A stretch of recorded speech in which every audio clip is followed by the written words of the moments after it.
Kujtja merrte mendja se ara do të trajtojnë këtë problem që prek moshat mbi 30 vjeç.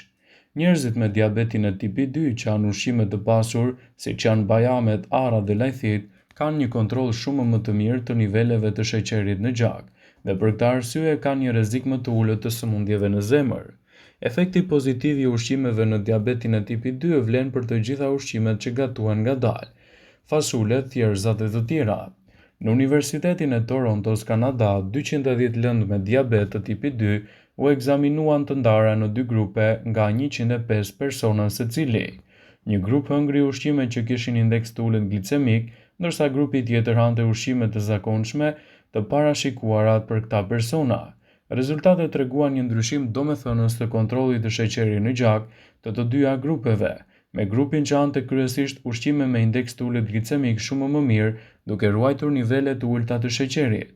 Pra arat janë të rekomanduara edhe si një lloj ushqimi për diabetikët.